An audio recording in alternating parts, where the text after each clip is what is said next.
Hello and welcome to the MAC weather page for this Wednesday, November 21st. And as far as the headlines go, looks like pretty good travel weather right on through the holiday weekend.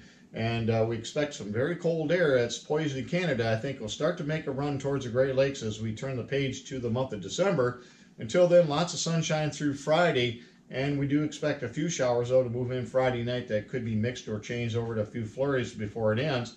But again, this system's going to be pretty weak, only about a tenth of an inch or less of precipitation across most of the area. Some areas may not see any. And then if we look at the, again, the big story will be no big storms with lots of 40s and 30s, not only for this week, but probably into at least the beginning of next week.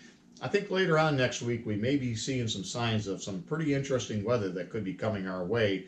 Until then, no, not a whole lot going on. Our climate data for today, the normal high is 42 with a record of 64 degrees in 1934. Our normal low is 27 with the record low of 9 in 1929. So far for the month, minus 1.3 degrees below normal. And since midnight, no precipitation across the area for the most part. A hundredth of an inch at St. Thomas, and there were some sprinkles around, I'm sure, at other areas as well as here in Breckenridge. So far for the year, only 4/10 of an inch, but we're just getting started with the snowfall season. And if we look at the time lapse from yesterday, we talked about plenty of sunshine early, and then we had a cold front that would be moving through the afternoon. You can see as these clouds move in and thicken and lower, our temperatures began to fall as wind shifted to the west and northwest, bringing in some of that cooler air. And again, we're in a cool pattern for the next couple of days, and then we'll warm up back into the 40s, I think, as we get into Friday and Saturday. So some good shopping weather for the most part for if you want to get out and about. And if we look at that high temperature, that occurred at 12:06 yesterday, and then temperatures fell after that. If we look at conditions around the area this morning, temperatures pretty chilly in the upper 20s, and that's about 10-12 degrees cooler than yesterday's low 40s at this same time. As far as around the state this morning, temperatures mainly in the 20s and 30s, although a lot chillier as you get back towards the western end of the UP at Ironwood, down to 12 degrees. And as far as the climate model last week, we just didn't like the way the GFS, the CFS V2 was showing the month of December. It just does not fit the analogs. And if we switch in time and go forward, here's what we have right now. You can see the next 45 days is certainly a lot colder, and that fits what we thought would be the case.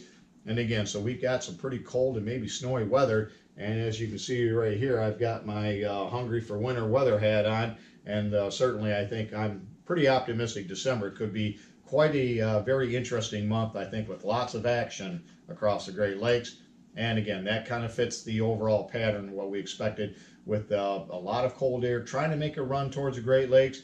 But as a trough bottoms out, we expect a lot of warm air to come up and meet it. We expect a pretty active jet stream that'll bring lots of low pressure systems across the Ohio Valley into the Great Lakes as we go through the next 45 days or so. So it looks like a pretty exciting December coming up for most of the area.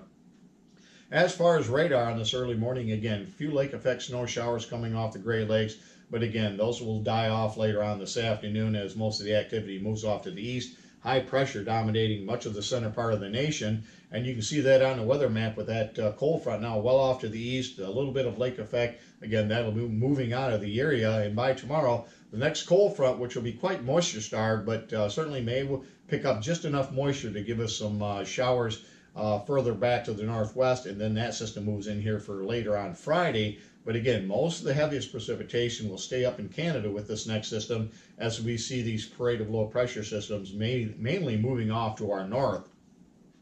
As far as quantitative precipitation over the next 5 days, this takes us into 7 p.m. Sunday, you can see much of the area less than a tenth of an inch, and even the areas up here in mid-Michigan, probably only a tenth of an inch at best.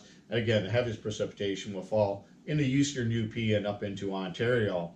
As far as the forecast goes over the next several days, you can see plenty of sunshine really expected right on through Friday before those showers move in Friday night into some snow flurries.